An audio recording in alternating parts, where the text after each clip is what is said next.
dhawaada dabaashana qiimaha badan wararka ugu dambeeya dunida wacalaha dhinaca diblomaasiyadda caalamka oo dhan waa qodobadii ugu dambeeyey ee wararka dabaashana qiimaha leh. Hadda waxaan idiin hayaa calaamadii ugu horreysay ee dowladda Mareykanka oo muujisay tanaasulaad loo arki karayo in ay waxyaalihii aynu ka hadlanay ee ahaa in ay isdhiibi karaan qaar ka mida dagaalamayaashu ayaan idiin hayaa. wasiirka wasaaradda maxkamadaha dagaalka dalka Mareykanka Pete Hegseth ayaa markaasi bikaaciyey in dowladda dalka Mareykanku aysan gabi ahaanba doonayn wax la moodayo inay doonaysay oo hadeerto luqadda uu ku hadlay ay tahay in warka qaraabeenayo. waxaad kaloo dabashada qiimaha badan aad maqli doontaan gabi ahaanba wadamadii caalamul carabi oo diyaaradda shahiid ay ku ciyaartay isku tagga imaaraadka carabta ta ka dhacday lamana arag lamana maqal iyo ta ka soconaysa. waxaana idin hayaa wararkii ugu dambeeyey dabashana qiimaha badan. waxaad kaloo maqli doontaan wax allaale wixii warara ee marba iska soo daba dhacaya ee halkan ka caddaada ayaan rabaa in aan dabashana qiimaha ka caddaado. waxaan ka wadaa ee lasoo clear gareeyo ee ah wararka nadiifta ee xogta runta ah inaan idila wadaagaan ku horreysiiyo horta isku tagga imaaraadka carabta ceelkii riigii ugu weynaa uu ka jiray ee markaasi ceelka laftiisii ahaa ayaa diyaarada ku dhaceen.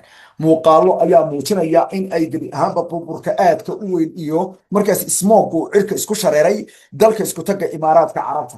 buuqa iyo markaasi ceelkan wuxuu ku yaallaa badda dhexdeeda.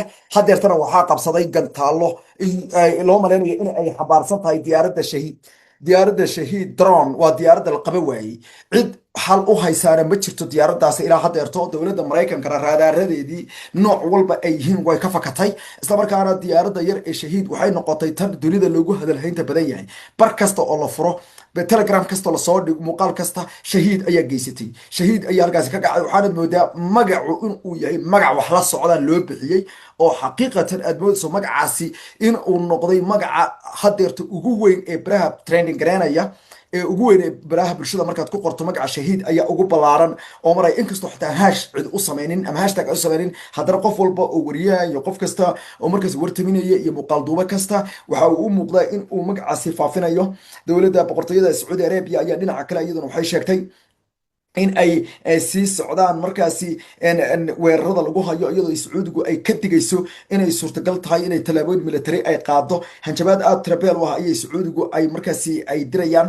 waxaana wararka qaarkood ay hadeerta xaqiijinayaan in dowladda boqortooyada sacuudigu ay ka fakerayso in ay argoosi qaado, laakiinse waxaa la sheegay tanuna in ay tahay xisaab noqon karta mid khaldanta. sababtoo ah dowladda sacuudigu inay dagaalkan hadday iiraan weerar ku qaado oo gudaha iiraan ay meela weerarto waxaa loo arkayaa inay ku biirtay isbahaysiga Israa'iil. sidaa daraaddeedna ee Mareykanku uu la socdo Israa'iil ay hogaaminayso, waayo hogaankan dagaalkan hogaankiisa ama leadershipka dagaalkan waxaa iska leh markaasi ama gaar u noqotay Israa'iil. waxaa gudoomiya Netanyahu.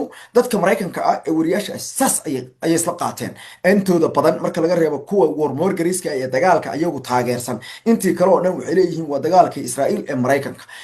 marka CNN-ka ayaa saacadii ugu dambeeyay laakiin leexday oo markii hore dagaalka kasoo horjeeday, laakiin hadeerto wuxuu qorayaa CNN-ku dagaalka Mareykanka iyo Iiraan ayuu qorayaa, ama US war on Iran ayuu qorayaa, ama dagaalka Iiraan ka dhanka ee Mareykanka ayuu qorayaa. laakiin dad badan waxay leeyihiin dagaalka Iiraan Israa'iil oo Mareykanka wadata oo Iiraan ku hayso ayay leeyihiin.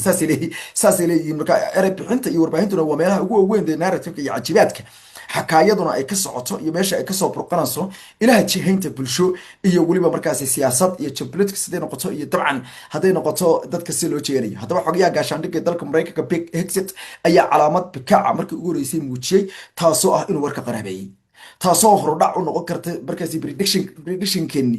xogayaha gaashaandhigga ee dalka Mareykanka Pete Hegseth wuxuu u eegyahay warkiisu inuu muujinayo in ay dowladda Mareykanku ay ka noqonayso qaar ka mid ah go'aamadii uu madaxweyne Donald Trump sheegay. Donald Trump wuxuu yidhi intaana Pete Hegseth idii sheegin, wuxuu yidhi taliska waddanka Iiraan waa bedelaynaa, ha la bedelo, dadku ha ku kaceen, annaguna waa dilaynaa. saas wax laakiinse Pete Hegseth shirka jaraa'ida uu qabtay taas kuma jiro warkiisa, waana war ka mid ah wararka officialka ah ee dowladdu ay sii daysay.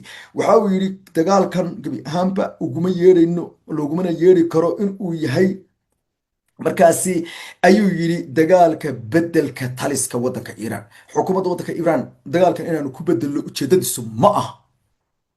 warkaasba kuu dhacay waa bikaaci ugu horreeyey ee calaamadii koowaad ee muujinaysa in ay dhinac kale aaday, islamarkaana dhinaca nabadda ay u soo noqotay, islamarkaana qolada nabadda hor qaadata ayaa dabcan noqotay maxay tahay waxaa haybta laga saaraya maanta kii hara waxaa markaasi qofka ugu horeeya ee arrin noocaas oo kale calaamad muujiyay iiraan warka laga hayaa waa saddex arrimood isma dejinayno in yarna ma dhimano culayska iyo duulaanka dagaal iyo weliba weerar iyo weerceliska waa qodobka labaad ee iiraan ay go-aanka ku gaadhayna waxaa weeye wadahadaladii waa joojinay waa ka baxnay qodobka saddexaad ee iiraan wadahadalka ku gaadhay waxaa weeye wax tanaasulaba kama ogolinba nuclearkayga xitaa ay hadda lahayd halkaasay taagan tahay marka gantaala iyo warkooda iyo iska ilow iyo baharkii iska ilow marka Pete Hegseth wuxuu yidhi ma dagaalkani ma looguma yeeri karo wax loogu wici karo maaha ayuu yidhi regime change wuxuu ugu yeedhi this not ayuu yidhi so called regime change war ayuu yidhi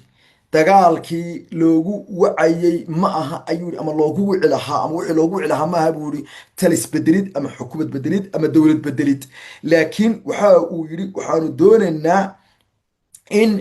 doonaynaa ayuu yidhi in rejiimka ama talisku uu gebi ahaanba wax dunida u wanaagsan laga qabto ama arrin dunida u wanaagsan gebi ahaanba dunida u wanaagsan dhaqan dunida u wanaagsan uu la yimaado baanu doonaynaa wey marka macnaheedu waxa weeye dunida wax la wanaagsan talisku seebuu ula imaanaya wuxuu ula imaanayaa in la wada hadlo soo maaha oo aad nabad la qaato oo qolo nabad qaadato halkaas uun ayaa taana loo fahmay dhinaca kalena dowladda madaxweyne Donald Trump ayay tan ku tahay kala hadal madaxweyne Donald Trump carabkiisii laga hayay wuxuu ahaa in taliska dalka Mareykanka la doonayo anagu dagaalkan anagu maana bilaabin laakiinse waanu dhamaystiraynay kaliya ayuu yidhi wasiirka xogyaha gaashaandhigga dalka Mareykanka markii la weydiiyey lagu yidhi dagaal ayaa dalka geliseen horay ayuu dagaalku u soconayay ayuu yidhi anagu maana bilaabin yaa bilaabay marka haddaysan iyagu bilaabin ma iiraan ayaa bilowday oo dagaalka Mareykanka ku bilowday ma Israa'iil ayay iiraan ku bilowday dagaalka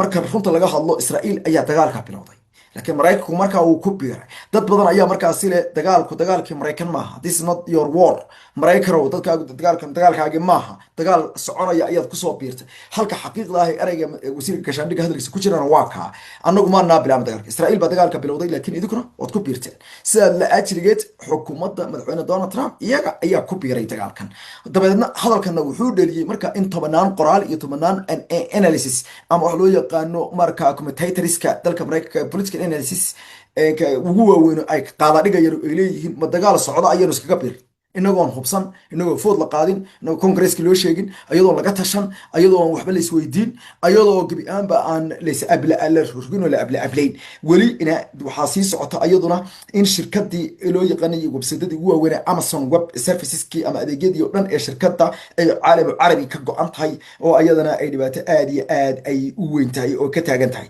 wararka ayaa xaqiijinaya in ay dowladda dalka Mareykanku ay magaca gaarka ee howlgalka ay ugu bixisay Operation Epic Fury markaasi ay magaca ula baxday taliyaha ciidanka qalabkiisa dalka Mareykanka General Dan Kane oo isaguna wariyaasha markaasi brief gareeyay aqalka Pentagonka intuu shirka jiraayada tooska uu ka soconayay ayaa isagana laga dareemayay in hadalkiisa ay gabi ahaanba ay ku koobnaa isla markaana uu taxadir aad u badan muujinayay ayadoo wararka qaarkood ay sheegayaan markaasi wax loogu yeeray markaasi in uusan qorshaha dagaal uusan gacmaha ugu jirin isaga oo dadka xirfadlayaasha la leeyahay ee militariga dalka Mareykanka arrintan way ka soo horjeedeen ee Trump iyo kooxda markaasi gacanta ugu jirta dhaqdhaqaaqa gacanta ugu jira nidaamka Israa'iil ee Netanyahu ayaa arrinta gacanta ku dhigay arrin militariga dalka Mareykanka professionalska ahaa iyo militarigiisu ay gabi ahaanba door weyn oo tala laga dhigaystay ama laga qaatay aysan hayn amar baa la siiyey dagaalka galaa lagu yidhi kadina waa galan yahay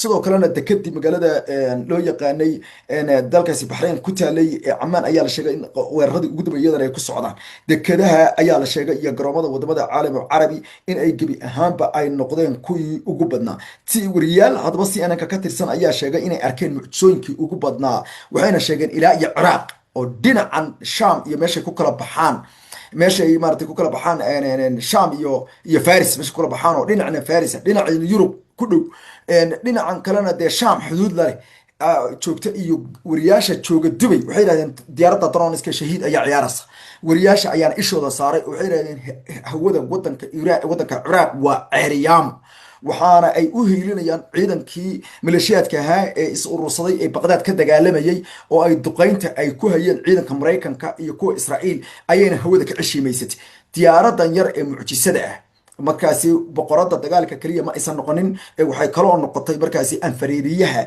wadamada caalamka gaar ahaan kuwii dagaalka kuwii ugu sii daraa ay wadaan. dhinaca kalena wararka ayaa xaqiijinaya in ay hadeerto ay si aad u xoogan ay usii socoto weeraro. dowladda maraykanku 4 askari oo dhimasho ayay qirsan tahay hadeerto, si uu sheegaya taliyaha ciidanka dalka maraykanka oo sheegay in uu dirayo tacsidii ugu dambeysay. sidoo kalena generaal kane ayaa sheegay in uu gebi ahaanba oo howlgalkan uusan ahayn howlgal, ayuu yidhi markaasi hal habeena. wuxuuna sheegay inay suurtagal tahay in dad kale dhimanayaan. kadib markii la weydiiyey hadalkii Donald Trump ayuu yihi howlgalkani maaha markaasi dabcan ayaa la yidhi howlgalkii weynaa tan ciraaq maaha. ayaa sidoo kale laga soo xigtay xogayaha gaashaandhigga dalka maraykanka oo isaguna qiray in aysan ciraaq ahayn wadankani. shirka jaraa'idada socday daqiiqada usoo dhacaya ayuuna kamid ka yahay. wuxuuna yidhi iiraan ciraaq maaha, waa in taa la ogaadaa oo dadka maraykanku ay ogaadaan inaysan ciraaq ahayn. waa run iiraan ciraaq maaha oo 20 sannadood cunaqabatayntii lagu hayay isdhigatay ciraaq oo ka dhursugaysay inay raali geliso wadamada reer galbeedka. laakiin iiraan oo tashatay islamarkaana qaaday ayaa markaasi dabcan kamid ah. dabashana qiimaha badan isku noqonna wararkan waxay u baahan yihiin in lagu sameeyo dib u eegis dheeraada si aysan inooga raacin waxyaalo markaasi khaladaada aan hubino, islamarkaana aan u dayno timanka kale inaynu soo kala saarno, islamarkaana aan soo kala clear gareyno. wararkan waa isku soo noqonanaa warwareyn weeye kani, islamarkaana wararka kale ee hurfadhi media waa ceeryaamo. wararkuna si toos ayaan idinku fadhiyaa haddii eebba idmo. wax allaale wixii soo dhacana iyada oo markaasi gaashaaman tafqiya tiran, islamarkaana xaqiiqaysan ilaha iyo meelasha laga soo xiganaya inay kala cad yihiin. sidoo kalena lasoo farfaygareeyey muuqaalada ayaanu isla wadaagi doonaa. waxaana rajeynaya dhammaan muuqaalada idila wadaagano dhan inay yihiin muuqaalo wada sax ah, codka iyo muuqaalkuna ay iswada leeyihiin, falanqaynta iyo wararkuna is leeyihiin. dabcan nala joog, wararkana faafi, mahana ka tegin. mar walbana isku day shaqadaada adoo jooga inaad la socoto caalamka waxa ka dhacaya. haddii eheladaadu dad badan oo qaraabadooda ay joogaan wadamada khaliijka ayaan ila soo xidhiiray runtii xaaladda qaarkood ay ku adkaatay iyo siday noqon karto. waxaa kaliya hadeerto dadka khaliijka jooga kula tali karnaa ee aan rabo fariina halkan aan uga gudbinaya waxa weeye dadka soomaalida way socod badan tihiin, aad baad u baxdaan. waxaad isku daydaan inaad afuradiina guryihiina joogtaan, masaajidadiina meelaha idii dhow ayda ka fogaanin. in wax kastaa soo dhici kara, gantaalo soo khaldamay baa soo dhici kara. meelaha nolosha iska ilaaliya, meelaha dadku aad isugu yimaadeen ha ku badanina. haddaad caalamul khaliij joogto, caalamul khaliij waxaan ka hadlaya soomaali badan baa joogta. dubay baa la joogaa, kuwait baa la joogaa, waxaa la joogaa dad qaraabadeeni iyo ehelkeeni baa kuwait jooga, waxaa la joogaa sacuudi arabia laga buuxaa, waxaa la joogaa baxrayn baa la joogaa, waxaa laga shaqeeya cumaan, waxaa laga shaqeeya qatar, waxaa laga shaqeeya meelo badan. marka dadku waa inay indoor ahaadaan. bliis guryihiina jooga. haddaad caalamul qarbi joogto, caalamul carabi khaliij haddaad joogto guryihiina ku sugnow. haddaad arday tahay, haddaad wax kala qabanaysa qiyaamuleylkaaga xataa haddaad hadeer oo kale xataa gurigaaga ku tukan karto, masaajidka kuugu dhow ku tuko. iskana ilaali meelaha saxmada, meelaha militarigu ay degan yihiin, garoomada diyaaradaha haddaad ka agdhow yihiin oo degantihiin areada. xataa haddaad meel kale helayso qaraabadaada kale la soo dhac oo aad. sidaas ayaan idinkula talinayaa. dadkana ha laga warhayo, qoysaskiina nala xidhiira. dad badan baa waxaa laga cabanaya telefoonada aan qabanaynin. marka qoysaskii dadka idinka maqan way idinka welwelayaan. telefoonada daqadaqad ugu sheega xaaladiina, una ogeysiiya inaad bad qabtaan, lana socodsiiya wixii kale. dadka kale caa'ilada iyo dadka kale idinla deganna iyagana ogaada ee ku dhaqana ee maarata saaxiibadii. waxaa laga yaabaa qof ehelkiisii uu telefoonka ka qaban waayo inuu adiga kusoo weydiiyo, baa dhici karta kugu yirahdo hebel ka waran, ama qaraabadaydii maaragtay, ama ehelkayga ama wiilkayga maaragtay. dhammaantood ilaahay hayna ammaansado, nabadna eeb kusoo dabaalo arrintan. amaana alla waana isku soo noqonana eebba idinkiis.